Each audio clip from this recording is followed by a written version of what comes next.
Olá, meu povo, olá, Brasil, tudo bem com vocês? Hoje estamos iniciando a nossa nova temporada de 2025. Mais uma vez eu quero agradecer a todo mundo que votou no nosso programa no ano passado. E hoje somos o segundo melhor podcast do Brasil. Bom, espero que todos tenhamos um ano muito próspero, de muita alegria e principalmente muito dinheiro no bolso e saúde também. Paz, harmonia, enfim. Hoje, começando o ano, eu trouxe aqui o meu amigo Jean Carlos, do Instituto Brasil Campeão.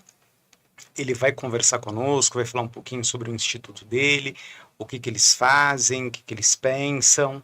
E é isso. Jean, se apresente. Obrigado, Josué. Obrigado a todos os ouvintes. É um prazer estar aqui e estaremos aqui para poder apresentar não só as práticas do Instituto, mas também o que é o terceiro setor no nosso país e como você pode ajudar, impactar e desenvolver e se desenvolver também com o terceiro setor. E me fala uma coisa, Jean, há quanto tempo existe o Instituto?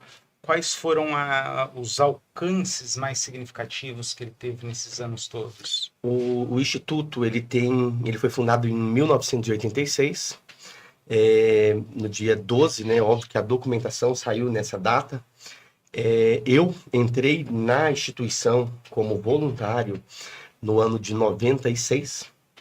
Eu era bem novo, eu tinha aproximadamente 14 a 15 anos. E passei a ocupar cargos na diretoria até 2010. E de 2010 em diante, ocupei cargos na executiva.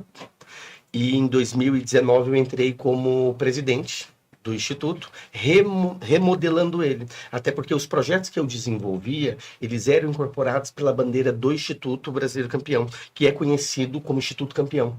Então, às vezes, quando a gente fala nosso nome, o nome de fantasia, o nome real, né? Razão social, as pessoas não conhecem. Mas quando eles falam, o Instituto Campeão, o que é nós? Para quem é do estado de São Paulo, já viu e já deve ter ouvido falar do programa Escola da Família. O programa Escola da Família, ele abria as escolas de sábado e domingo e oferecia a oportunidade para que a sociedade fosse até aquele colégio e de se divertisse. Eles tivessem ali aulas, técnicas de padaria, de desenvolver pães, cursos e jogos mesmo. Futebol, basquete, vôlei, dama, entre outros tipos de projetos. Esse foi só um dos projetos que nós desenvolvemos. Criamos também o Futebol dos Artistas, que é um futebol filantrópico que a gente realizou no Pacaembu antes da reforma, e aí a gente foi para outros estádios. Mas mesmo fazendo no Pacaembu, a gente fez em diversos outros estados brasileiros e municípios. Porque o objetivo primeiro, a entrada 100% gratuita. Segundo, leva 1 quilo de alimento não perecível, uma roupa, produtos de higiene e limpeza, e que esses produtos vão ser doados para alguma entidade da região. Além disso, nós criamos a Academia dos Idosos. Esse foi um dos projetos meus mais conhecidos hoje, está no Brasil, em mais de 17 mil lugares. Eu levei pessoalmente para 20 países, tá? Percorrendo a América Latina, Europa, Caribe, América Central, África. E hoje ele está em cerca de segundo as Nações Unidas, 86 países, perdão. E o objetivo deles é levar em cerca de 120 países até o final do ano. Isso é muito importante, porque essas academias que existem ao ar livre nas praças, elas fazem com que você melhore a saúde das pessoas e faz com que a convivência da pessoa, que ela já tem uma idade, né, está aposentada, tem mais 60, ou tem algum tipo de grau de deficiência, ela seja interessante, porque ela não vai ficar reclusa numa casa, ela vai estar em um lugar onde terá outras pessoas. Isso é muito importante. Fora esse, tem outros projetos, sim, de grande interesse e relevância. Por exemplo, recentemente, nós, junto com outras instituições, nós criamos a primeira academia, o primeiro curso superior de artes marciais. Pensando no projeto que nós, há mais de 7 anos, colocamos no estado, e o governador atual, ele sancionou, que é o SP Olímpico. Só que para que eu tenha as escolas públicas abertas de sábado ou domingo, para elas oferecerem atividades de esportes, né, olímpicos, eu tenho que ter profissionais. E aí eu tenho que capacitar e formar esses profissionais. Então, quando você monta um projeto, você não é, eu vou lá te entregar uma cesta básica, eu vou lá levar comida, eu vou fazer uma marmita e doar. Não, você precisa pensar em todo o processo que está desenvolvendo para chegar naquele objetivo, no êxito, que é o que ninguém quer fazer, né? Então, hoje em dia, aí o imediatismo faz que a pessoa queira fazer algo hoje e amanhã colher resultado. A gente não, a gente planta e colhe no passar dos anos. Então você já está trabalhando desde os anos 90, porque você falou a Escola da Família, eu acho que foi no primeiro mandato do Alckmin foi implementado no ano de, por exemplo, tem até um podcast da Alesp, tá? Sem querer ofender, que eu expliquei pro cara como foi que eu iniciei isso. Eu furtei as chaves da escola e abri ele lá ao final de semana. Desculpa, eu morava na Vila Madalena. Tá? Mas roubou ele tudo e não tinha quadra, não tem equipamento público. Quem eram meus colegas de condomínio ali do BNH? Chorão, pessoal do Rumbora, CPM 23, toda essa galera. E aí, a gente jogava futebol. Tinha uma quadra coberta em dias de chuva. O que você faz? Você sabe onde achar. Eu era presidente do Grêmio Estudantil. E pular o muro não estava fora de questão. Não ia fazer isso outro de novo. Nem eu, nem meu pessoal. E aí a gente duplicou a chave, né? E deu certo. Teve os problemas legalistas? Teve. Só que foi algo que eles abraçaram e viram como uma alternativa interessante. E como que ficou isso? Porque eu não sei. Acabou. Infelizmente, por quê? Todo mundo acha que manter um projeto social é só você ir lá e colocar na mão do Estado e o Estado vai gerenciar. Não vai. É super difícil. Então, mas assim, qual que era a dificuldade? Por exemplo, articulação. Na escola, você tem uma escola... Porque o que eu lembro desse programa? Eu sei que tinha os monitores que eram os alunos do curso superior. Na verdade, as pessoas que eram os voluntários, eles faziam o serviço de voluntário durante 6 meses, até 1 ano, e aí eles conseguiam a validação para eles ganharem uma bolsa de estudo.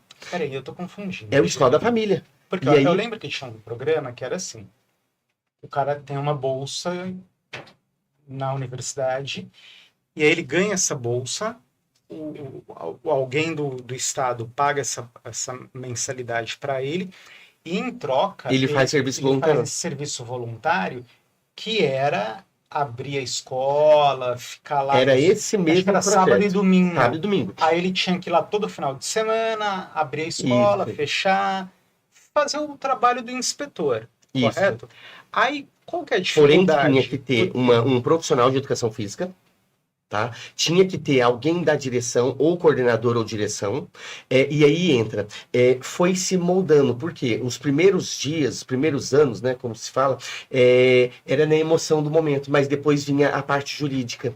E aí foi aonde teve... que jurídico tem aí? A questão de que aquele monitor que ia lá fazer esse serviço voluntário, ele processava o Estado por vínculo empregatício. Tá, mas só para eu entender, vamos supor que você é o Estado. Uhum. Quando eu peguei aquela bolsa para pagar a minha mensalidade na faculdade, não já estava escrito? Não, porque você não pode ter esse tipo de contrapartida. Então você estava pagando a minha faculdade porque você queria... Porque eu sou divertido, né? Sim, aí em algum momento... Brasil, a própria legislação, ela te pune por fazer caridade. Então, não, mas sobre você, que é o Estado, estava pagando a minha mensalidade por pagar. E aí, quando que entrava, então, essa questão do, você vai ter que fazer o trabalho voluntário?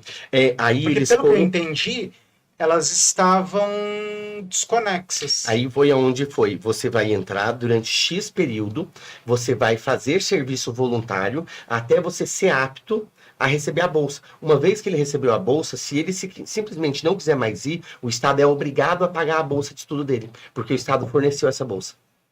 E aí foi aonde entrou-se diversos processos. Tá? A pessoa não queria mais ser voluntário, não queria ir sábado ou domingo, tanto que no final, na derrocada do negócio, a pessoa só ficava sábado ou domingo. era um só dia, não era mais 2 dias. E aí houve um excesso de pedidos judiciais e esses pedidos combinaram com que falasse, olha, esse modelo foi importante, foi interessante, doou-se 170 mil bolsas, mas para o Estado não é não tem uma contrapartida eficiente. Financeiramente acabou. Por um detalhe, a pessoa, quando ela descobria que ela não precisava mais ir, que o Estado tinha que entregar até o final do curso a bolsa, você acha que a pessoa vai querer? Foi aí que nós temos essa nova geração. Porque outro dia, foi até legal você falar, porque outro dia eu tava pensando, num final de semana, eu passei na frente de uma escola pública, aí eu olhei e falei assim, poxa, mas isso aqui era aberto outro dia. É aí que tá. Você sabe qual que é a grande dicotomia dessa informação? É o quê? Nós não temos a USP que forma médicos? Tem. Por que esse médico que recebe graciosamente 6 anos de faculdade, que custa quase R$1 milhão, por que ele não vai direto para o SUS e trabalha mais 6 anos de graça? Trabalho escravo. Você entendeu? A legislação não permite. E ali estava dando a mesma coisa. Mas só que aí, Jean, eu acho assim, eu não posso, é que aí eu não sei como pensar nisso, aí você precisa arrumar uma saída, porque pensa, independente se o cara é médico, advogado, economista, administrador, qualquer que seja, ele cursou, vamos supor que ele entrou no curso de medicina com 20 anos, vai sair com 26, 30. Quem que vai pagar água, luz, telefone, ele quer casar, ele precisa ter carro, quem vai sustentá-lo? Eu acho que, de repente, deveria ter uma outra saída, tudo bem, vamos pegar, seguindo no caso do médico, você faça alguns plantões aqui por um determinado período, porque eu entendo o que você está falando, e nós temos aqui no Brasil realmente essa dificuldade, porque quando você olha, por exemplo, lá nos Estados Unidos, muita gente, quando sai da universidade, o que ele faz em seguida? Ele volta para a universidade dando algum tipo de retorno. Geralmente o cara deixa um dinheiro para a faculdade, faz uma doação de algum serviço, ele faz alguma coisa. Por quê? Porque isso está na cultura da pessoa. E você vê como isso é louco? Teve uma vez, eu estava num trabalho, e estava uma conversa X. Aí um dia eu falei, não, mas eu falei de boa. Falei, gente, quando eu morrer, eu quero deixar metade do dinheiro que eu tiver para a PUC, que é onde eu me formei. E virou uma crise no escritório, mas os caras são milionários, os caras já recebem dinheiro da igreja, os caras isso, os caras aquilo. Eu falei, gente, mas é que assim, tem só um pequeno detalhe aí. Eu não estou preocupado se eles são da igreja católica, se eles têm vínculo com o Papa, com o governo, ou quão rico eles são. A única coisa que eu tenho preocupação é quem me ajudou a chegar até aqui, quem me formou e quem abriu muitas portas para mim, foram eles. É gratidão. Eles ficaram comigo lá durante um longo tempo, sempre fizeram tudo por mim, mais do que eu queria. Então, assim, quando eu morrer, eu quero deixar metade para eles. Se eu tiver uma casa, metade da casa é deles. Se eu tiver 30 milhões, 15 é deles. Acabou. Não, mas você não pode fazer isso, doe para cachorros, doe para não sei quem. Falei, gente... E para educação, nada. Você entende? Como que alguém vai cuidar do cachorro? Como que alguém vai cuidar do doente? Sim. Se você não investe na primazia que é a educação. Sim, e virou uma crise, porque aí o pessoal virou, não, você é louco, o que você quer dar dinheiro para quem não precisa? Não é a gratidão. Porque você vai em Harvard, tem lá todo ano. É cultural dos americanos, até porque lá tem, se você não doa seu dinheiro, 50% é tributo. E aí passou o ser cultural, né? Passou a ser uma coisa assim, já que eu vou ter que pagar para o governo, eu vou doar para a universidade, eu vou doar para o centro de pesquisas, é que ainda os brasileiros, eles ainda são muito materialistas. Tá? Eu também sou materialista, mas assim, eu preciso entender que quem me ajudou a chegar... Porque assim, se você pegar desde o meu primeiro dia na faculdade até hoje aqui, se eu não tivesse lá no primeiro dia, eu não estaria aqui agora contigo. Sim. Tô errado? Não, está certo. Mas, infelizmente, o brasileiro ainda ele é possessivo. Ele quer levar o dele até o último dia da vida dele. Ele não pensa no global, ele não pensa nas outras pessoas. Toda vez que nós criamos projetos sociais, eu tenho liberdade de criação dos projetos sociais, porque quem me sustenta sou eu. Eu tenho minha empresa é no ramo de vidros, tenho alguns outros negócios como sociedade no ramo de alimentos. E aí eu tenho essa autonomia de poder usar grande parte do meu tempo para me dedicar à parte filantrópica. E aí a gente sabe que para poder fazer um projeto lá na ponta, às vezes eu preciso montar o caminho e pavimentar ele inteiro. E isso é uma coisa muito difícil. Hoje, nós somos grandes doadores de alimentos, tá? FLV, fruta, legumes e verduras. Então, as grandes empresas, elas doam para nós por causa do nosso controle. Nosso controle, não de qualidade, mas o nosso controle dos produtos. Eles me doam o produto e o produto vai chegar na mesa da pessoa. O produto não vai para uma quintanda, não vai ser vendido, não vai ser revendido. Eu não vou fazer uma concorrência contra a pessoa que está me doando o produto, seja alimento, seja FLV, ou seja carne, ou qualquer outro tipo de equipamento que seja. Isso é uma coisa hoje no terceiro setor, infelizmente, ocorre muito. A pessoa, por exemplo, ela recebe doações, e aí o que ela faz? Ela monta um bazar. E vai vender ali o arroz a um preço mais baixo, o feijão a um preço mais baixo. Então, isso mais eu acessível. entendo, porque se você recebeu essa doação... É para doar, é para entregar para alguém. Tá, não mas para aí gerar você renda. vende com qual argumento? Algumas entidades ela faz para poder gerar renda e continuar mantendo a estrutura.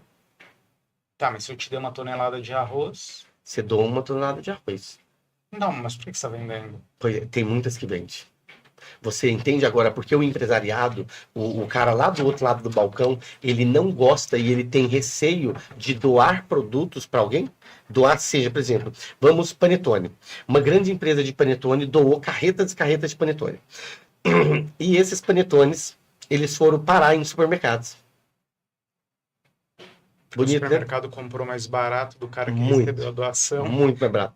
E detalhe, eu e uma senhora, ela faleceu ano passado, ela administrava uma entidade muito grande, muito antiga na Zona Leste.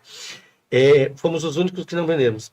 E o cara foi investigar, o dono da empresa, o cara é famosão, o nome dele tá em tudo quanto é lugar. Você ouve o nome dele na televisão, porque ele tem propaganda diária na televisão, você lembra de biscoito, bolacha.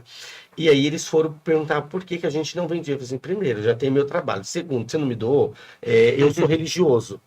Se foi me entregue para você, se a minha incumbência é essa, eu vou concluí-la. Sim. Acabou. E dentro do nosso instituto, qual que é uma das vantagens? Nós somos formados por empresários. São todas pessoas do mercado, são todos profissionais. São economistas, são advogados, são contadores, são... profissionais da área da medicina, profissionais da área da beleza e saúde, indústria. Somos 70 pessoas. Então, você está entrando num assunto que eu pensei uma coisa. Como que você se mantém? Porque eu imagino que você tem que pagar aluguel, água, luz, telefone, provavelmente tem funcionários, tem uma estrutura... Tem locomoção. Não é fácil, por quê? Mesmo para nós vem o dinheiro para isso, porque eu imagino que, por exemplo, quando você faz um programa com o governo, você já vem com o dinheiro uma determinado, verba ali detalhada que é para fazer, o prego. Isso. Tá, mas e o prego? Quem compra? Ele só te deu o martelo. Nesse caso é a gente. Como o Instituto se mantém? O Instituto, nós criamos, como eu já falei, diversos projetos sociais e a gente faz shows. Esses shows que nós fazemos têm uma entrada. Essa entrada, ela custeia o cachê do artista, custeia toda a infraestrutura e esse valor que sobra, ele custeia a implementação dos projetos e programas sociais do Instituto. Então você tem uma empresa... É como se fosse uma empresa social. Sim, é isso. Você tem uma empresa que, com o trabalho dela, no caso, eventos... Você levanta recursos visando lucro, obviamente. Sim. Esse lucro, em vez de você colocar no teu caixa, você... Ele vem pro caixa. Não, colocar no teu caixa que eu tô falando é você entesourá-lo. Uhum. Então, sei lá, Hoje eu contratei uma banda nível nacional. Amanhã, em vez de você pegar o dinheiro e amanhã trazer uma banda internacional, não, você pega o lucro líquido, obviamente vai investir alguma coisa na empresa, Na estrutura. só que aí você pega parte desse lucro e coloca no instituto para fazer a manutenção dele. Isso mesmo. E aí agora a gente entra com bazar, alguns tipos de bazar de produtos que nós estamos recebendo, né? Produtos físicos mesmo, cafeteira, máquina de ventilador, esses produtos de consumo doméstico. E essas entidades, essas empresas, né, estão doando para o Instituto para que a gente consiga reverter, né, a venda desse produto reverta em determinados projetos que nós apresentamos para eles. Então, isso é muito importante. O Instituto, hoje, ele tem 70 diretorias. Nós estamos no estado de São Paulo, em mais de 380 municípios, através de entidades coligadas. Eu estive recentemente lá no Rio de Janeiro, porque a gente está montando a unidade física, né, do Rio de Janeiro capital. Estamos montando ali da região dos Lagos. Eu acredito que era... esqueci o nome da cidade que eu estava ontem. E ali na região de Belford Roxo, que já é a Baixada Fluminense, né, que compreende ali toda a área dela. Então, hoje, o Instituto está colocando unidades descentralizadas para essa unidade fazer o que o Instituto vocacionalmente é feito. Ele orienta outras entidades sociais, ele articula e auxilia com que para que essas entidades elas consigam ter os seus próprios recursos, elas não dependam de recursos do Estado, mas que elas possam usar as benefícios do Estado. Por exemplo, nós temos diversas leis de incentivos fiscais, de incentivos de renúncias fiscais. E elas não utilizam, elas não sabem como utilizar. Então o Instituto está trabalhando, está organizando, está adequando ela nas legislações específicas para que essas entidades elas consigam ter acesso a essas renúncias. Por exemplo, no estado de São Paulo você tem ali o Nota Fiscal. Tá? O Nota Fiscal Paulista. a Nota Paulista, né? Você tem no município Nota Fiscal Paulista. Paulistana. Eu sei que em 019 lá em Campinas tem a deles, Sorocaba tem a deles. Então, as entidades das regiões, elas devem estar sempre atualizadas e cadastradas dentro dos órgãos competentes. Recentemente, nós fomos aprovados pelo Ministério da Cidade para fazer construção habitacional. Então, por exemplo, fomos aprovados pelo município de São Paulo. Como você vai fazer construção habitacional se você não é construtor? Essa é a parte mais interessante. Construtora Você quebra. mutirão? Construtora quebra. O que nós fazemos? Nós providenciamos o terreno. Imagina que você tem um terreno. Eu negocio esse terreno com você. Esse terreno ele vai para o nome do Instituto. Nós montamos o projeto nesse terreno. Como ele vai sair em nome do Instituto, nós levamos isso para a Caixa. A Caixa paga você, que é o proprietário do terreno, e a Caixa manda o recurso para a sede, para a conta do Instituto. Então ela me pagou 1 milhão, mandou 1 milhão para você, e aí você vai contratar uma construtora. E aí nós contratamos uma construtora Jericaba. O que é isso? Jeric é um documento, é um tipo de documentação que uma construtora possui para construir para o governo. Então, nós, além de termos, né, toda a nossa parte de organização extremamente ali, na linha. Por isso que é importante os contadores. Eu vi aqui um dos patrocinadores de vocês é o contador. Então eu falo o seguinte, contador, vocês não sabem o quanto a entidade social precisa de contadores. Esse cara aqui que está comigo no programa, ele é bom. É tecnofísico. Eles não entendem. Gente, o povo não entende de contabilidade, não sabe no final do ano que tem que fazer um DRE. Uma coisa importante, é bom até explicar, se você me doou essa caneca, ela tem que constar no meu balanço de doações. Ela tem que constar. E no final do ano, nós temos que, ao apresentar o DRE, que é um documento, nós temos que constar essa doação, para onde ela veio, de quem ela veio e para onde ela foi. E o nosso instituto faz isso, é muito difícil. E me fala uma coisa. Hoje eu opero com 19 profissionais só para articular doações. Você imagina, isso na unidade central minha. Imagina que nós temos outros projetos. Nós temos o Rede Cozinha Escola, que é do prefeito Ricardo Nunes. E esse Rede Cozinha Escola, ele doa, né? Ele foi feito pelo prefeito, quem criou e idealizou ele foi o secretário Carlos Fernandes, e ele doa comida. E é importante entender o seguinte, toda vez, eu não sei se há um tempo atrás, você lembra que era proibido entregar marmitas na rua de São Paulo. Ah, então eu lembro disso. Então, mas o que acontece mesmo assim? Tem uma galera que fica entregando. Tem, só que eu hoje enxerguei a visão deles. Como? Imagina o seguinte, eu estou te dando uma marmita. Da onde foi feita ela? Da onde veio a comida? Da onde veio os produtos? São produtos advindo de onde? Aí eu cansei de ver pessoas, né, passando mal, comendo uma quentinha. Aí, depois que a pessoa intoxicada vai para o sistema de saúde, morre, as pessoas vão querer investigar de onde veio a comida. Então a prefeitura ela falou assim, olha, nós vamos fornecer a comida. Só que você vai atender todos os critérios legais. A cozinha nossa, ela atende todos os critérios legais que existe uma cozinha profissional. Todas. Isso Tudo. no Brasil, campeão. A nossa e todo o sistema do Rede Cozinha Escola, porque eles mandam fiscal toda semana lá. Eles mandam. A temperatura não está 60, 70 graus. 63,329. Vai para a lixeira. Vai para a lixeira. Errado não estão. Tá certíssimo. Não é só porque você está em uma situação de rua ou uma situação de necessidade que você vai comer qualquer coisa. Que vão te entregar algo. Isso é importante. Nós estivemos no Rio Grande do Sul agora, que teve aquela fatalidade no início do ano passado. Bem no início do ano passado. Eu não lembro quando foi. Foi muito corrido. O ano passado teve 2 catástrofes e a gente teve em todas elas. E aí, eu conversei com um cara que não ofereciam nenhuma balinha para esse cara. E esse cara falou para mim, olha, tudo que eu tinha, todo mundo acha que eu sou riquíssimo. Só porque eu tinha o maior prédio da cidade, não sei o quê, eu tinha mais de 40. Mas tá tudo debaixo d'água, seu Jean. Tudo debaixo d'água lá. Inclusive minha família. Aí eu tava em estado assim, eu falei, senhor, quer uma comida? Eu entreguei a comida que nós tínhamos recebido, entreguei para ele. E aí ele falou assim, nossa, obrigado, porque as pessoas não me dão, porque eles acham que eu sou rico. Mas na verdade tudo que eu tinha estava lá. Eu gerava renda. Tem uma coisa no brasileiro também que é assim.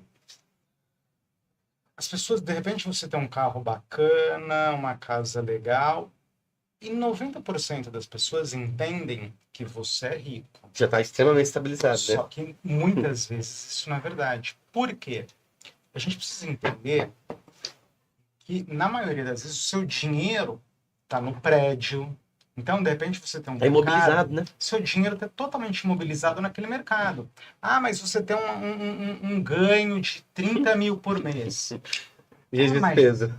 Não, eu tô falando assim, sobra para você 30 mil por mês. Tá, mas... Tudo bem que para a nossa realidade é muito dinheiro, mas se você for ver ao longo do tempo, você tem um capital que está imobilizado. Você está ganhando 30 mil por mês, não te torna rico. Quando vem uma fatalidade... Acabou, porque você está vivendo no giro do teu negócio. E as pessoas acham que pelo fato de ter uma casa, um carro e um comércio, olha, ele não precisa de mais nada. É óbvio que essa pessoa ela não está numa situação de pobreza. Só que dentro de uma fatalidade, estamos todos no mesmo barco. Isso é uma das coisas importantes, porque o Instituto ele contratou hoje a nossa gestora, né? Ela é uma empresa, né? Que ela nos auxilia a ter colchão, a ter uma folga financeira, porque se acontecer algo agora comigo, que sou o presidente, o Instituto se mantém. Se acontecer alguma coisa em qualquer lado do nosso Instituto, o Instituto consegue entregar aquilo que ele se propôs até aquela data que ele combinou.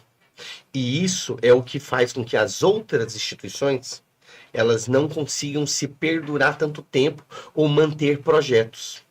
Me fala uma coisa, pelo que eu estou entendendo, você é um instituto muito bem organizado. Hoje é. Hoje, já fui como toda outra instituição financeira. Mas eu conversei com uns meninos aqui outro dia, que inclusive você conhece também o Ramon, do Desintoxica. Sim, o Ramon. Que eles têm essa eu ajudo o Ramon, sim, não, mas eu quero dizer assim, eles têm também essa ideia de que um trabalho social ele precisa ser remunerado e dar lucro, correto? Ele precisa ser visto como uma empresa. Mas por quê? Eu te pergunto porque você convive com as pessoas do meio. Por que 99% do setor não tem essa preocupação? 99,99, tá? Mas por que o cara acha que, ó, o Estado vai me dar o dinheiro, a empresa X vai me dar o dinheiro e o patrocinador? Por que o cara não se preocupa? Olha, amanhã pode acabar tudo isso. Porque ele não vem da iniciativa privada. Eu sou empresário. Quando pergunta qual é a minha profissão, eu sou empresário. Se pegar a minha história, desde quando eu tinha lá os 6 anos de idade, eu vendia papel picado. Quando eu tinha 11 anos de idade, eu já tinha franquia de venda de doce. Tá? E aí, eu venho da iniciativa privada. Então, eu vislumbro o terceiro setor como uma forma de eu retribuir e de eu ajudar.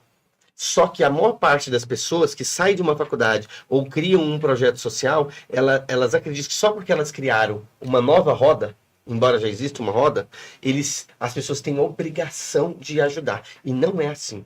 E é o que eu vislumbro. Eu ensino para as outras entidades de que elas têm que se reorganizar. Fácil não é, porque você corta na pele, na carne. E eles vão começar a entender de que a maior parte das entidades filantrópicas, elas são, na verdade, um negócio social.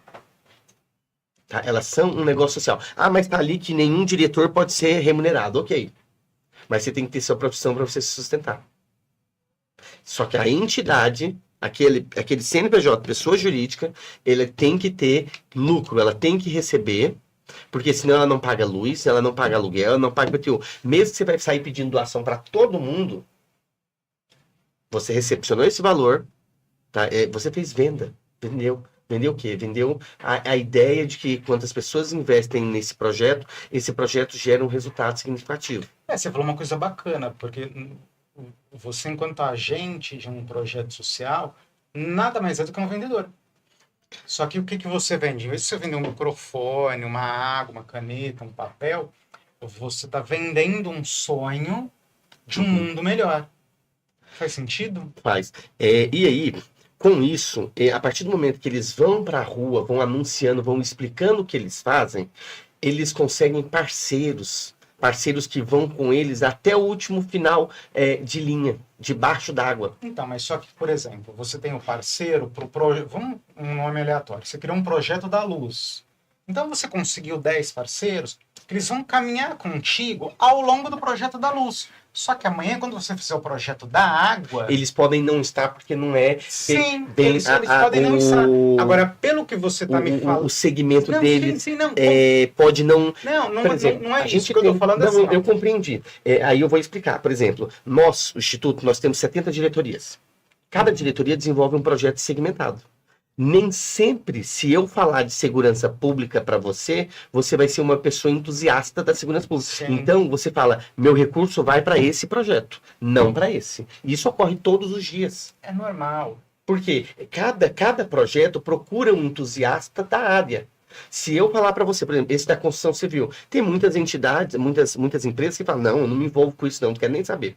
Só que as pessoas moram em barraco. Esses dias eu fui numa comunidade aqui em São Paulo, que tem do lado do metrô, a exatamente 8 quilômetros da Avenida Paulista, e eu entrei em um barraco que eu nunca tinha visto, eu achava que era brincadeira, tão próximo do centro de São Paulo, sabe, próximo da Berrine, ele feito em papelão. Papelão. Aí, eu falo para as pessoas, foi aí que eu falei para o pessoal de habitação, falei assim, temos que começar a fazer habitações, temos que começar a construir, Sim. mesmo que seja um pouco mais distante do centro econômico, mas pelo menos a pessoa vai ter um teto. Sim, mas o que eu estava falando é assim, você pega, que aí gera o problema da organização. O cara, ele pegou o parceiro para fazer o projeto da luz, esse parceiro da luz vai até o final do projeto, ok. Só que amanhã ele vai fazer o projeto da água. E aí, o que acontece? Ele tem que começar a vida de novo. E aí, pela forma que você está me falando, de organização, de ver a coisa como uma forma empreendedora, você vai caminhar com o cara no projeto da luz até o final, e você vai conseguir dar os primeiros passos no projeto da água, enquanto... Até mesmo com ele, porque a pessoa vendo, por exemplo... Organização... Qual é a entidade que tem lá dentro? Departamento jurídico, departamento contábil, departamento fiscal, nós temos compliance. Nós temos governança corporativa. Isso são grandes instituições que nós temos. Por um detalhe, eu tenho que estar impecável.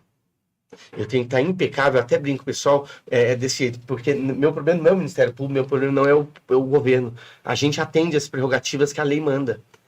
Mas, quando eu chego numa empresa que está ali da Faria Lima, ou que é administrada por alguém da Faria Lima, bancos, essa empresa vai pegar toda a minha documentação, tudo que eu tenho, e vai olhar de ponta a ponta, sem querer ofender o valor da palavra, de cabo a rabo, e vai falar: é apta ou não é apta? E essas empresas, elas olham tudo. Elas olham o nome do seu contador. Tem importância muito o nome de um contador. A qualificação dele, o quanto ele é, se ele é um doutor, se ele é um pós-graduado, se ele tem mestrado. Porque é o nível de conhecimento. Eles vão observar que a pessoa conhece o que está falando. Isso é muito importante. A equipe técnica nossa, elas são extremamente capacitadas. Eu tenho diversos profissionais ali, que são nossos funcionários, que eles são muito, muito capacitados. Mas por quê? Porque são pessoas de mercado. É que nem um banco. O banco só atrai grandes investidores porque ele tem um profissional chave de mercado. E aí nós trouxemos o mesmo rigor que os bancos solicitam para quem faz negócio entre eles, para dentro de uma instituição filantrópica. Justamente porque para ter a segurança jurídica e a segurança de emoção da pessoa entender que ela não vai ser envolvida num escândalo. Porque imagina, voltando no exemplo, você me chama para participar do projeto da Luz. Vamos lá, Gera.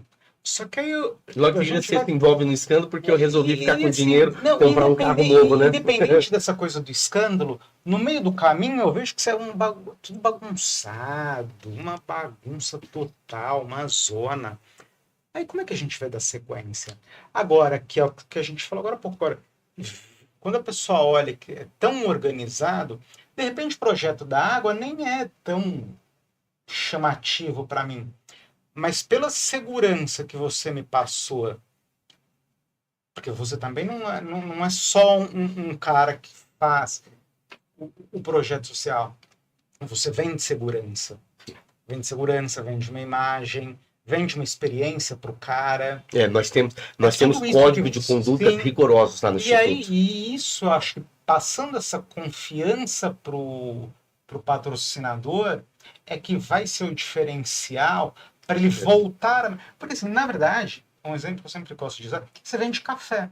E café, em qualquer boteco que você vai encontrar café. Você encontra. O que vai fazer você pagar 5 ou 15 reais na xícara é o que o ambiente... A percepção de valor. A percepção aí de valor. Aonde entra o quê? Como que o nosso instituto consegue fazer a entrega e a comprovação da entrega, tá? Nós temos os auditores internos e externos. As empresas de auditoria.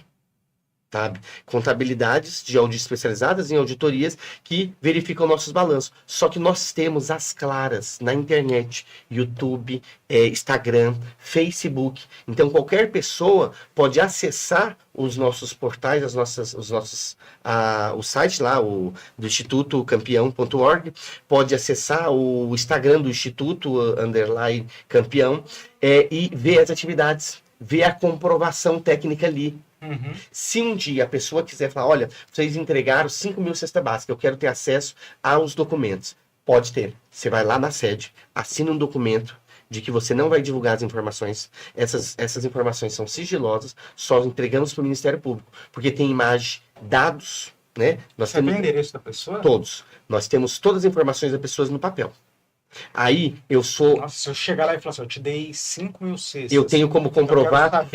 Eu quero que você me dê o endereço de um por um. Lembra do DRE? Que eu te falei que nós temos? Nós temos como comprovar as mais de 1 milhão de cestas básicas entregues desde o ano de 2019 até o dia de hoje. Com endereço, nome, RG, onde a pessoa está. E detalhe, eu tenho um call center com 20 profissionais que liga para saber se o cara recebeu. Para saber se o cara recebeu. É o Obusman do Instituto Campeão. Nós temos um 0800. Oi, tudo bem? Meu nome é Giancarlo, eu sou o Obusman aqui do Instituto Campeão. É a senhora Edilene? Senhora Edilene, tudo bem? Há uns 3 dias atrás, a senhora foi lá na comunidade e retirou uma cesta básica? A senhora abriu a cesta básica? Tinha um cartãozinho lá dentro? O que tinha o Nossa, cartãozinho? chega nesse nível? Nós, sim. Você sabe por quê? Eu sou empresário. Da mesma forma que os meus clientes, tá? Quando eu digo que a pessoa que doa para mim é meu cliente, porque eu sou o instituto, ele é meu cliente. Ele me doou e ele quer ter certeza de que aquele produto chegou aonde ele mandou, porque eu já tive, como todas as pessoas, você vai crescendo não somente pelo que você vai aprendendo, mas seu empirismo. É entrar no problema. Imagina que um dia eu doei um produto específico que só é fabricado no Nordeste, mandei embalar esse produto e trouxe para São Paulo com minha marca. Tá? E resolvi doar, como estávamos em pandemia, eu não teria um fluxo de venda do produto, porque eu precisava dos comércios abertos, eu resolvi doar todo aquele meu lote. E aí resolvi ir numa comunidade um dia para ver um time de futebol que a gente tinha doado os uniformes. Que nem esse ano a gente vai doar em torno de 5.000 times de uniforme para todos os times de vôlei, futebol, futebol, futsal, essas atividades que precisam desses uniformes, escolinha, aqui no estado de São Paulo. E aí eu desci na comunidade e resolvi comprar um refrigerante desses vermelhos que faz tch. Aí olhei o produto, falei, não pode ser, não tem esse produto em São Paulo. Não. Aí eu olhei, virei, olhei de novo, passei para pagar o produto e levei embora. Eu falei assim, esse produto nessa comunidade, nessa região, só foi entregue para a comunidade, para a entidade tal. Ou seja, a entidade sabia que é um produto caro aqui em São Paulo e vendeu pro boteco. Calhou, deu, pessoalmente tá no lugar e vê. E aí eu fui aprendendo. Eu falei, não, eu tenho que melhorar os meus procedimentos. E o que você fez? Você descobriu que o cara tinha... Eu descobri, convidei ele para uma conversa, falei assim, olha, o que você fez é inadmissível. E ele assumiu? Ninguém assume, né? Mas eu falei, inadmissível. Mas não, mas eu não explica, fiz isso. Mas como é que ele explica? Era um produto que eu devo ter doado, a pessoa colocou lá para vender. Eu falei assim, não. Eu fiz a foto e comprei um produto. Tá aqui, ó. Esse lote foi eu que mandei fabricar por encomenda. Para minha empresa, porque eu tenho umas franquias de bolo. E aí eu criei um bolo nordestino. E eu precisava daquela bolacha, que é dura pra caramba, não sei se você conhece, essa bolacha que você só encontra lá no Nordeste. Pode falar o nome das coisas. Né? Ela pode, né? E aí eu precisava dessa bolacha, mas vem cá, como que você vende bolo se a sua loja tá fechada porque tem um lockdown na rua? Você não pode trabalhar. Eu falei assim, o produto vai perder, é insumo, né? É melhor eu doar do que eu ter aqui perdido. Ok, chamei e falei, o que você fez foi errado. Você não vai mais receber. E agora eu vou lhe substituir nesta comunidade por outro líder social. Acabou. Então, é isso que a gente foi aprendendo. Por isso que eu fui contratando mais gente, porque a cada novo aprendizado eu precisava abrir um setor para poder ter uma precaução. E isso foi muito bom. Hoje, grandes empresas como Carrefour, Açaí, Atacadista, Sam's Club me doam. Mas por quê? Nós temos como comprovar que o produto saiu daqui e ele chegou aqui. Eu tenho o dono do Hortimix, que é uma das maiores FLVs que existe do Brasil, que é fruta, legumes e verdura. Ele está em todos os grandes mercados. Ele doa para a gente os produtos dele. Então, isso é você comprovar que você recebeu e que você conseguiu levar isso. Tanto que o Instituto está montando uma estrutura agora gigante. Eu estou montando o primeiro CD social que existe. Nós estamos alugando um galpão grande. Fazendo um centro de distribuição. Centro de distribuição. Porque só no município de São Paulo, hoje, coligados, eu tenho mais de 400 entidades. Coligadas. Meu objetivo futuramente é o quê? É montar alguns CDs, mas eu montar unidades do Instituto em cada distrito. São 96 distritos. Então, eu tenho um CD que recebe todas as doações, ele manda para esses outros distritos e esses distritos entrega para essas comunidades. Porque só de favela no município de São Paulo tem 2.700. Você atende quantas? Oi? Quantas você atende? Eu tenho contato de todas. A prefeitura tem um contato de 1.700 e alguma coisa.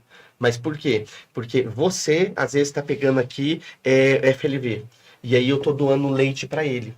Só que você fala, nossa, gente, abriu uma nova comunidade em tal lugar, uma nova ocupação. Passa o contato e manda. Aí tem um link. Hoje nós somos extremamente informatizados. O Google Forms. Mandamos o link, eles vão lá e preenchem esse link. Coloca informações e com isso a gente consegue ajudá-los fazendo o monitoramento. Atender, eu não consigo atender tudo, gostaria muito. Mas para isso eu preciso chegar num nível muito grande. Estou trabalhando para chegar no maior possível.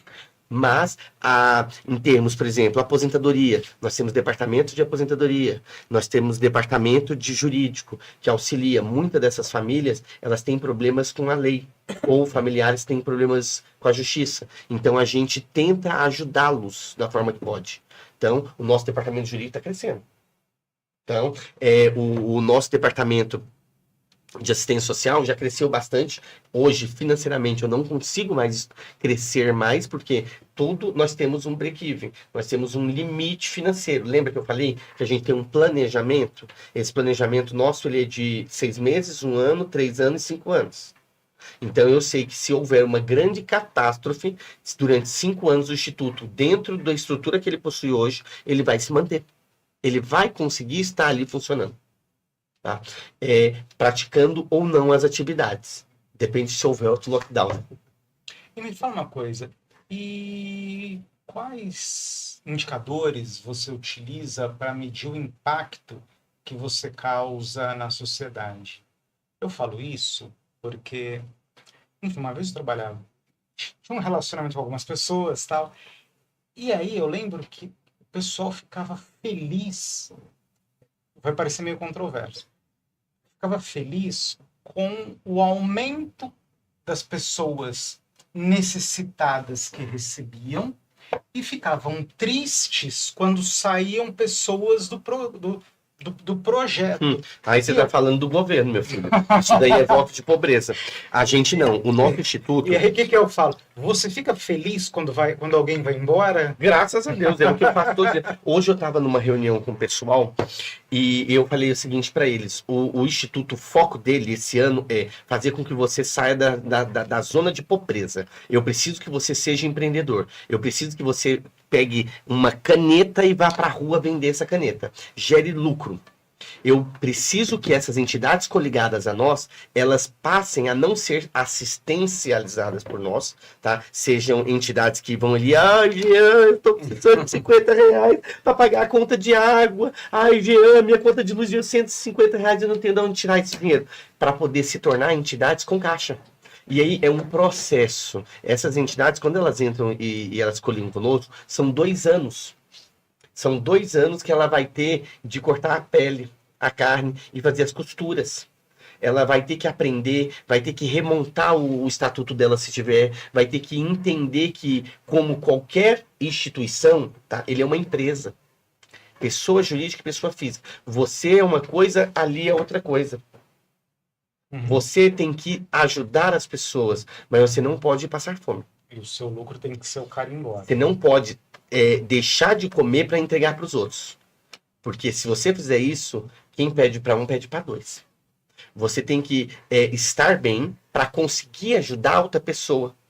Eu demorei muitos anos para aprender isso. E realmente, se você sair tirando de você, vai chegar um momento que você vai estar mais pobre que a pessoa mais pobre que você já atendeu. E isso é verdade. Conheço muitas entidades que o fundador das entidades, né, eles estão hoje em situação de extrema pobreza e uma situação periclitante. Mas por quê? Ele não dizia não. Eu era desse jeito. Então eu consigo falar com essas pessoas porque eu fazia isso.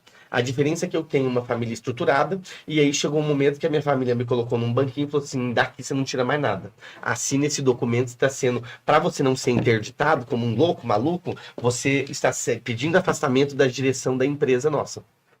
Por quê? Você precisava de cesta básica, eu via lá na conta da empresa do meu irmão, eu que administro isso aqui, dá para comprar uma cesta básica. Compra 10 cestas básicas.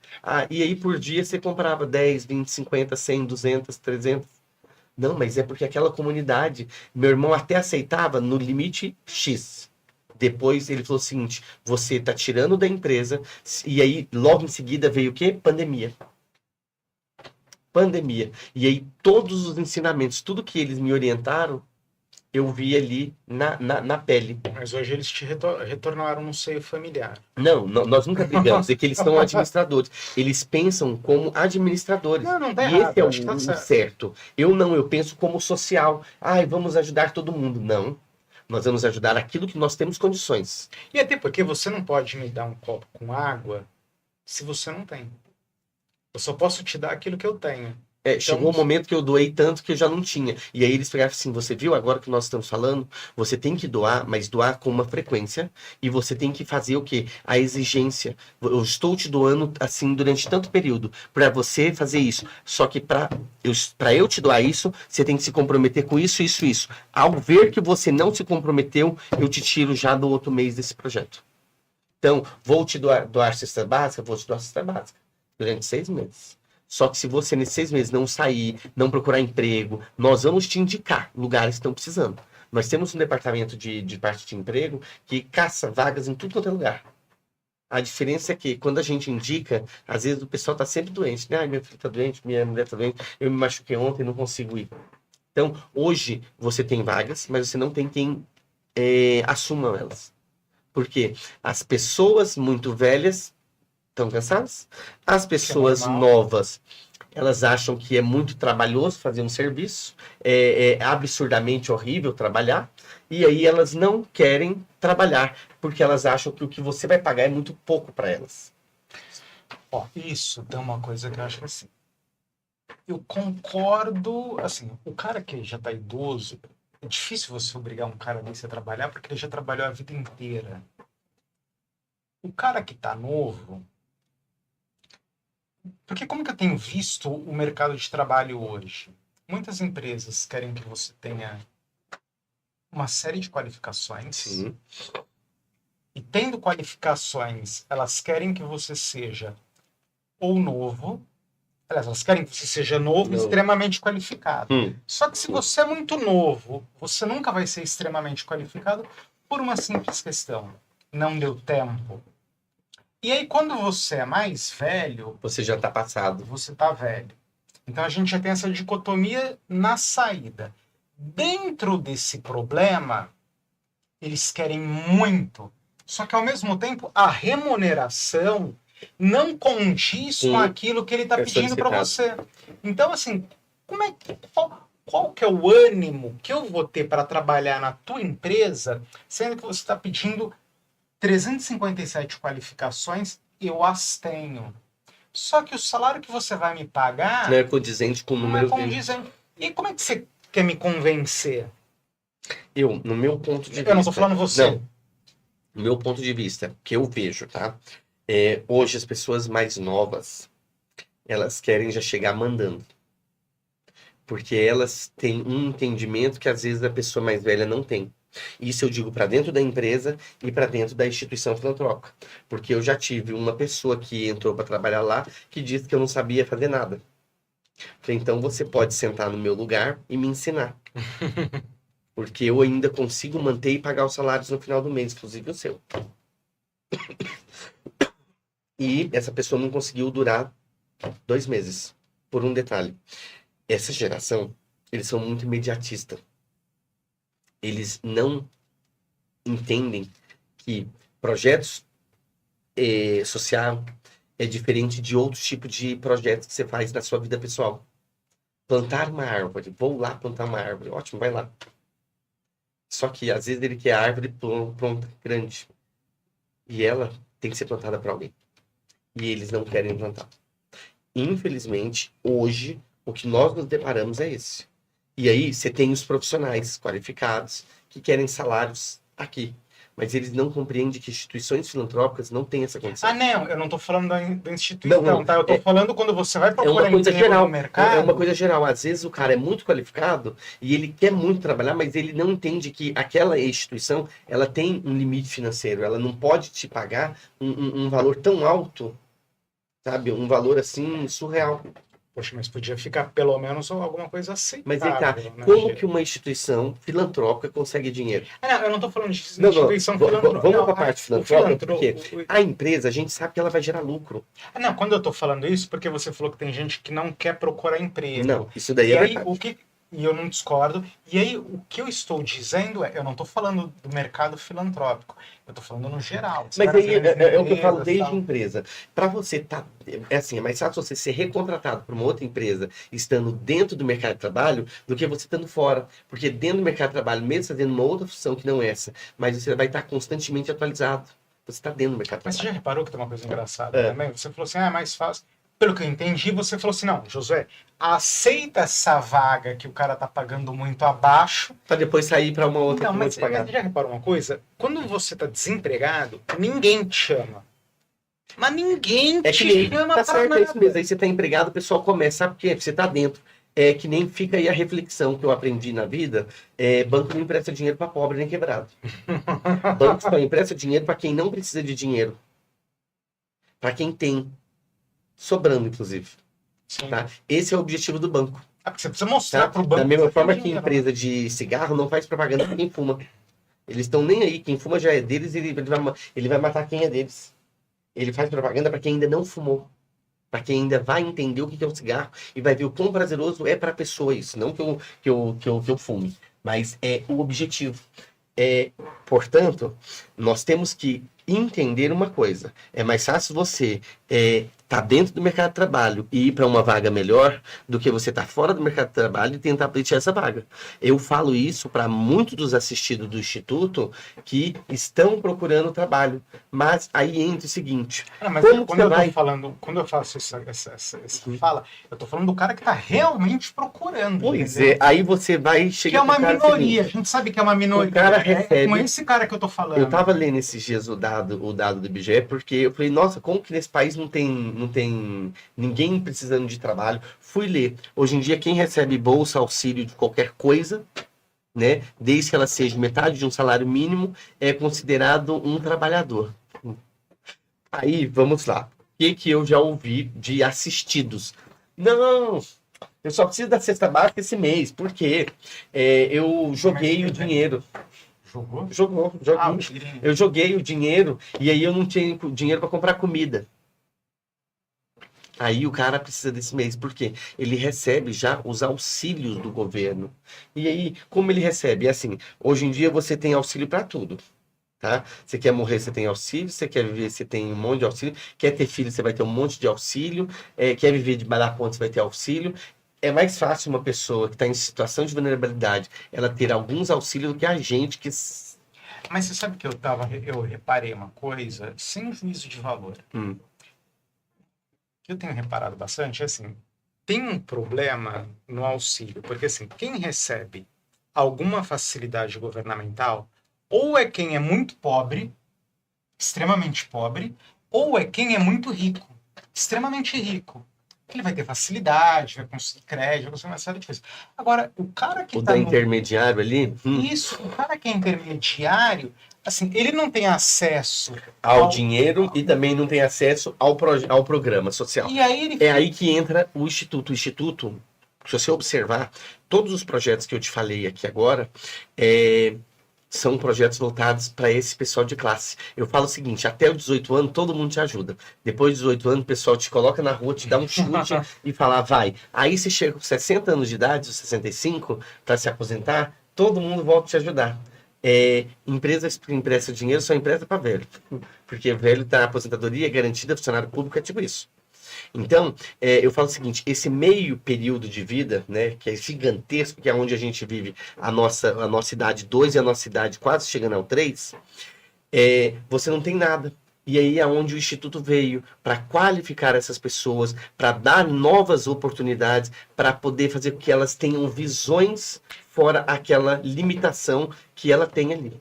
Tá? Seja nos meios rurais, nos urbanos, litorâneos, o Instituto ele desenvolve os projetos deles em todo o estado de São Paulo. Tá? Temos 13 hoje, 14 indo para 14 unidades no Brasil e levando em tudo quanto é lugar projetos. Às vezes esse projeto é tão bobo para a gente, mas para eles é um adianto, é um desenvolvimento que eles nunca tiveram. Que é levar balões, sabe? Aquelas festinhas urbanas para uma cidade periférica com pula-pula, cama elástica. Então, para a gente é algo normal. Para algumas regiões, isso inclusive dentro do município de São Paulo, do estado, né, do nosso estado, município não, perdão, do nosso estado, é uma coisa assim que nossa, porque eles são carentes. E aí é onde você entra levando uma festa, um projeto cultural, aí você depois fala de um educacional, porque infelizmente hoje o povo é muito arredio para educação, viu? Muito. Sim. Tem diversos cursos gratuitos que existem É que, e que não tem assim, vaga. Não tem quem tem uma coisa que eu tenho preencha as vagas. reparado, que assim, existe um fomento à não educação. Existe. Você vê diversas pessoas na internet falando, olha, para que você vai estudar? Para que você vai estudar se você ganha R$1 milhão vendendo esse produto? Olha que maravilhoso! Vai lá e venda.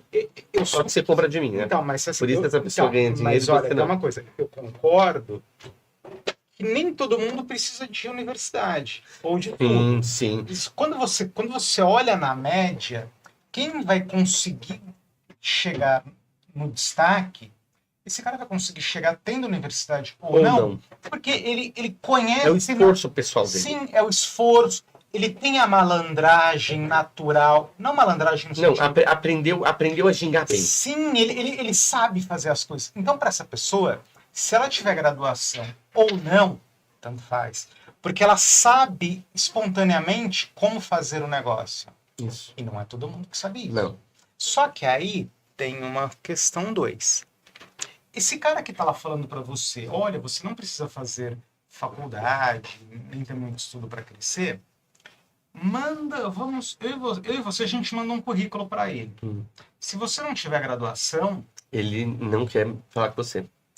Se nós dois tivermos graduação no mesmo curso, ele vai olhar o nome da tua faculdade e o nome da minha. Fato. E aí você vê que é uma hipocrisia, né? Porque assim, como? Né? Aquele cara que fala para você alugar imóvel, mas...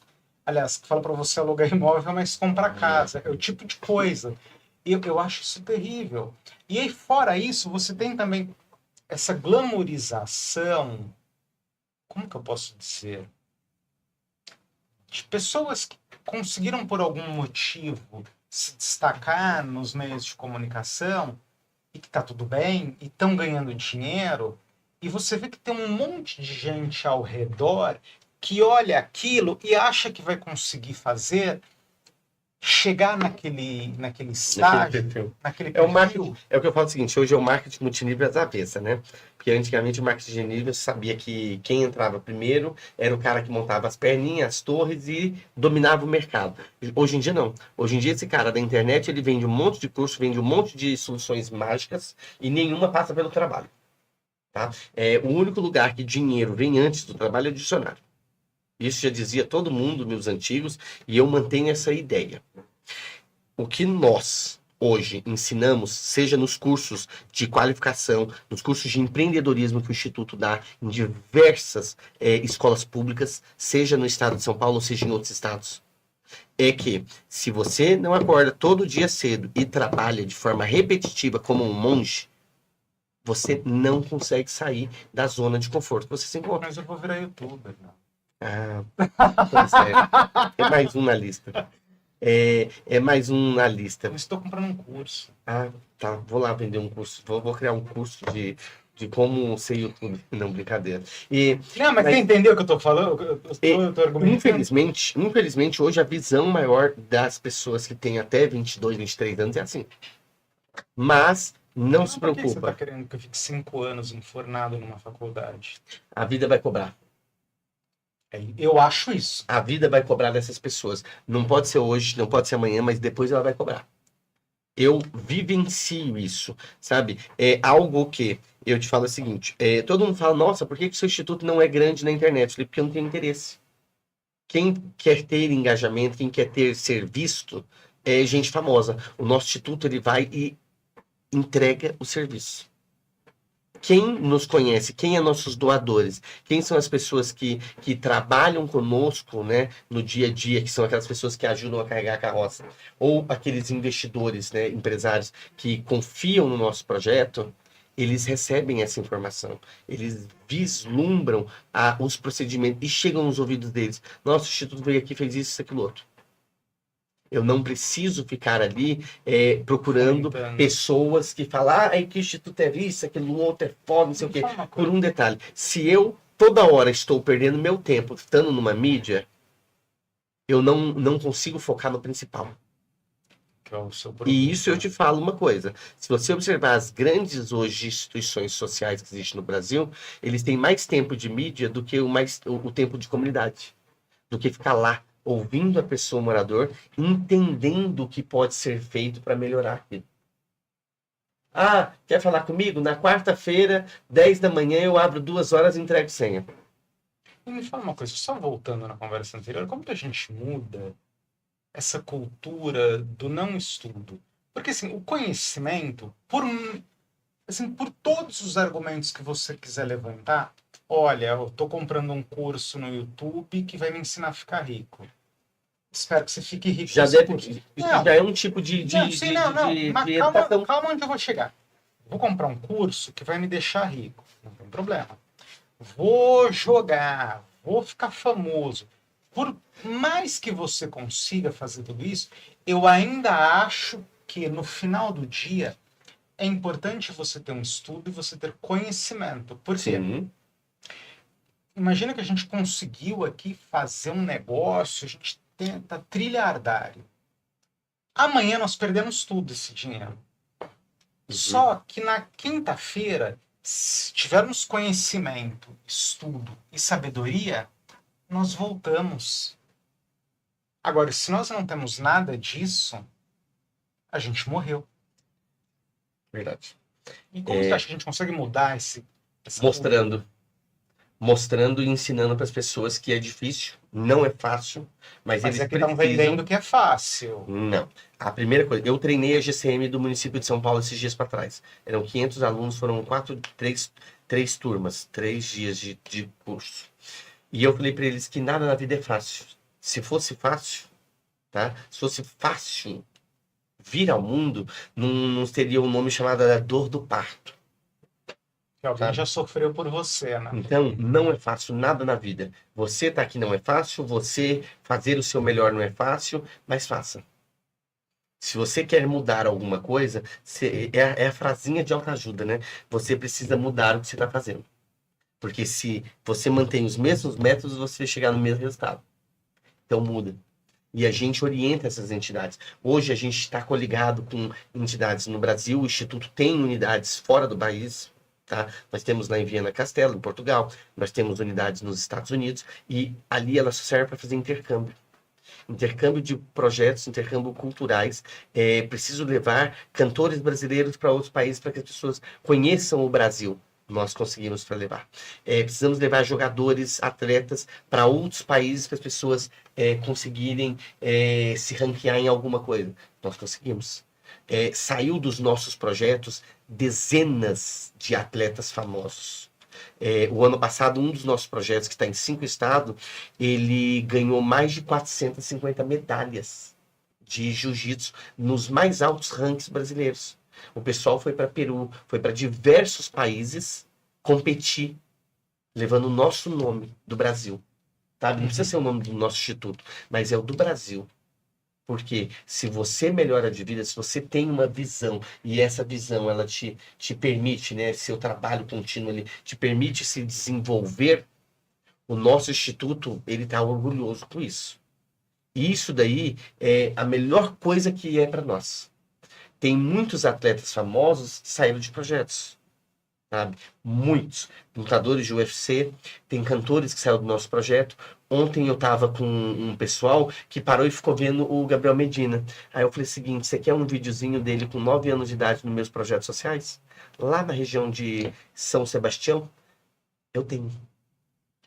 Ah, mas por que você não divulga? Da mesma forma que eu não divulgo, a maior parte dos eventos grandes que a gente faz, eles são divulgados hoje em dia pela mídia, né? Mas não era uma coisa que eu divulgava, olha, nós estamos fazendo isso, aquilo, outro. Por um detalhe, o nosso objetivo final é entregar o projeto, entregar o resultado.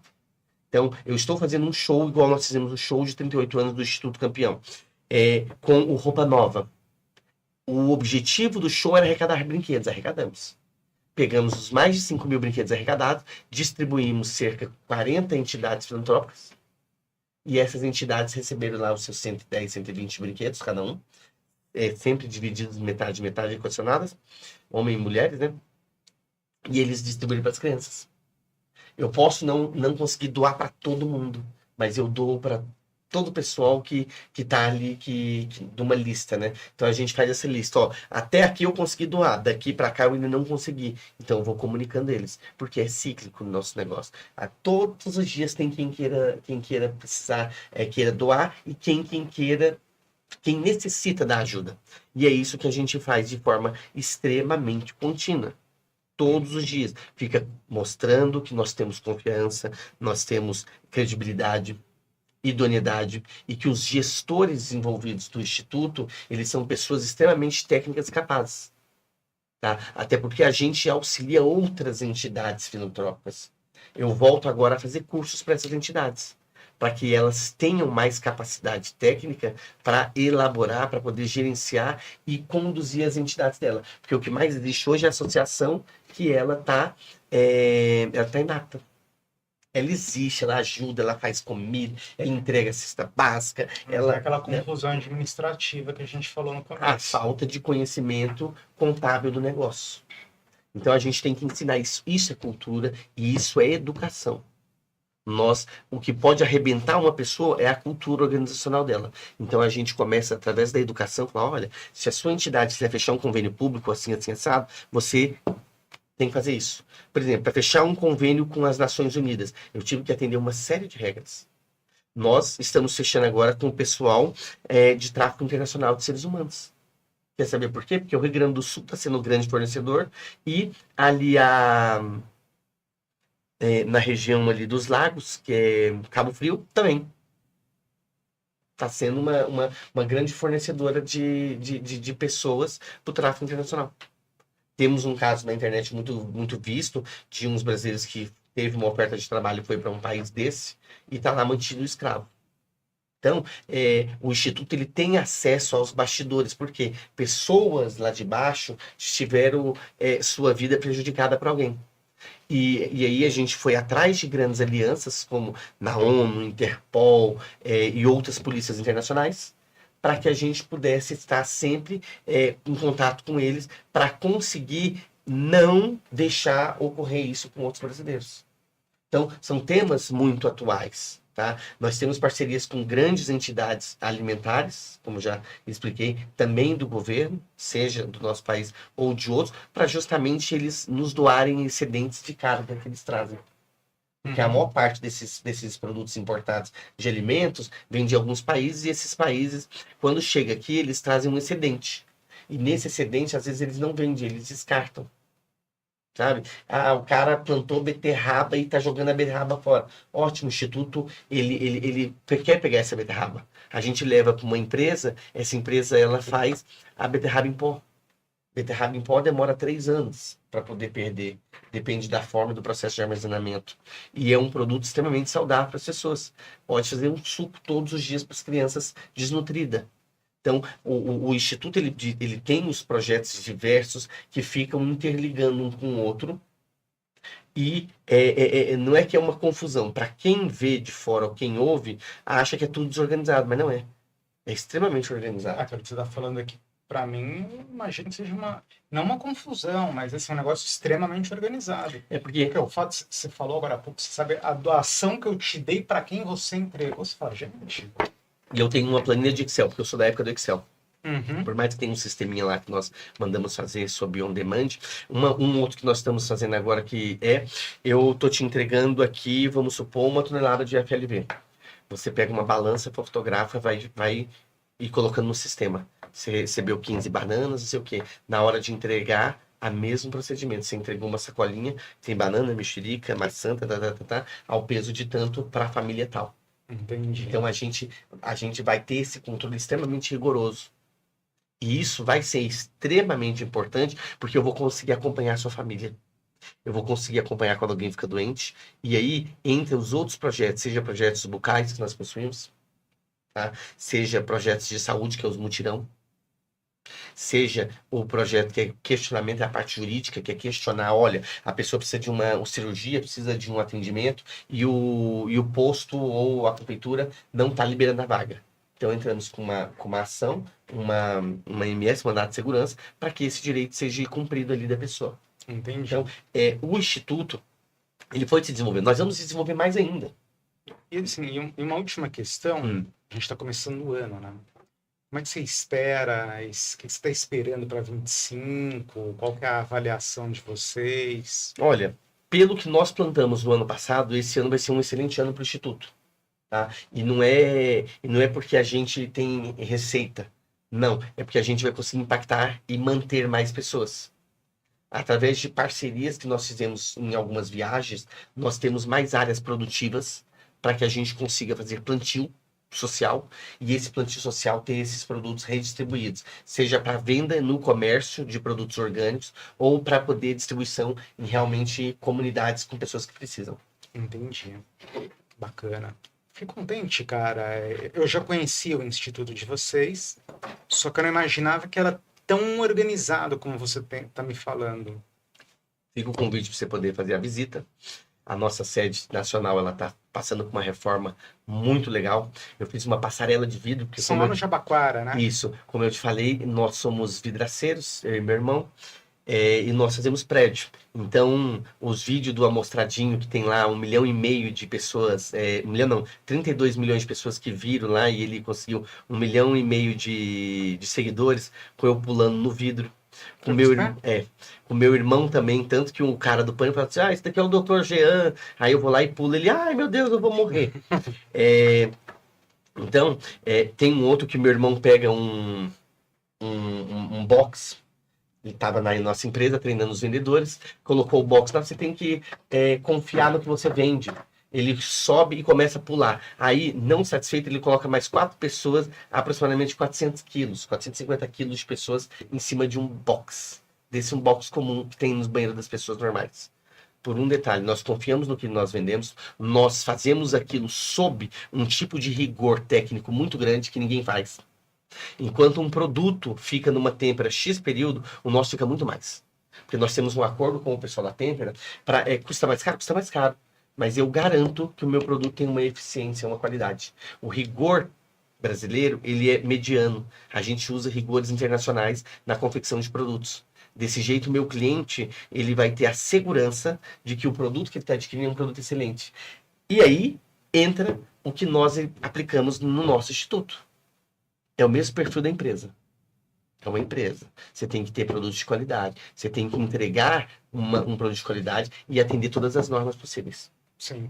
E é o que nós fazemos. E isso é muito gratificante, sim, porque quando eu viajo para treinar outras instituições ou para treinar os nossos diretores de unidades descentralizadas, os caras ficam em pânico. Falam, nossa, eu via fazendo, eu via lá no grupo, mas eu não imaginava que era tão complexo. Assim, é complexo. Mas eu fiquei contente, cara, porque ao longo da nossa conversa, e é uma coisa que eu acho legal, né? Essa coisa que eu acho que é legal você ter a filantropia, mas eu sou militante da causa de que toda associação, instituto, que o terceiro setor torne empresa.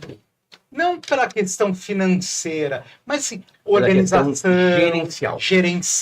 Eu sou a favor, e as entidades coligadas a nós, todas elas estão aptas, ou ficarão aptas até o final do ano, porque o nosso objetivo é chegar a 2.000 entidades, a serem empresas sociais. Isso. Por um detalhe, você quer muito ajudar as pessoas, então ajuda entregando uma coisa que é a dor deles, e quando você obter esses valores, pecúnia, dinheiro, por ter resolvido a dor de alguém, você vai conseguir investir com o seu dinheiro sem necessitar de um convênio público, sem necessitar de uma série de outras necessidades peculiares do governo.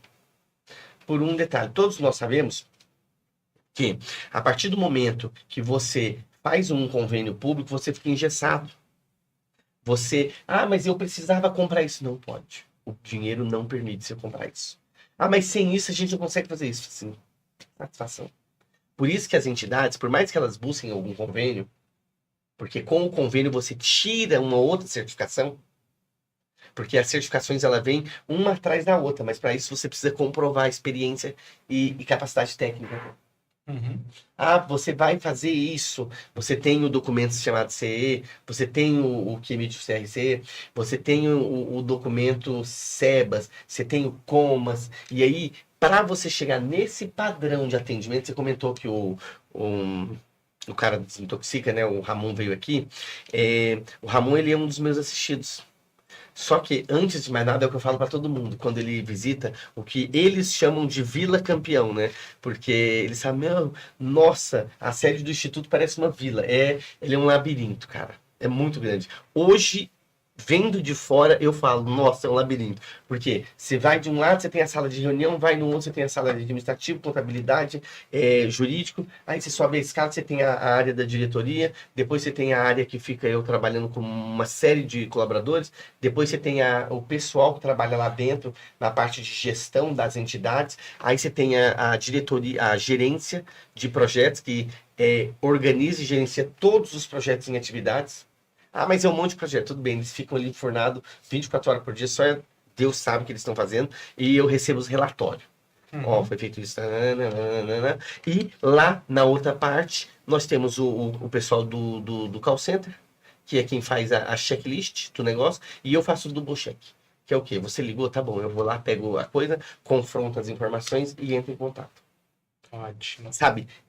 Não é porque alguém falou que fez. Não, uma vez por semana, eu faço isso. Porque eu não estou falando só de assistencialismo de cesta básica. Eu estou falando que nós doamos livros, nós doamos kimono para lutadores, nós doamos uniformes.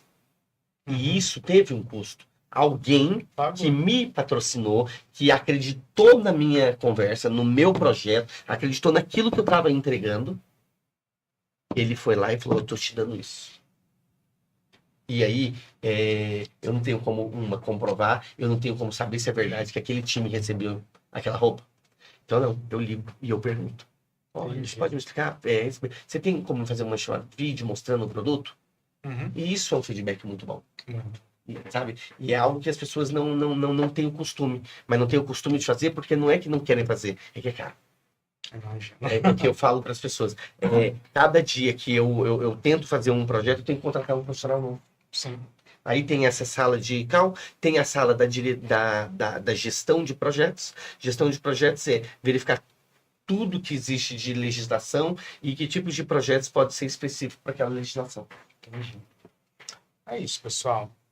Espero que vocês tenham gostado do nosso programa hoje. Fiz um formato diferente aqui, um diferente para o outro. Eu acho meio cansativo, fica meio distante, um em cada ponta da mesa. E, Jean, você é convidado para voltar aqui mais vezes.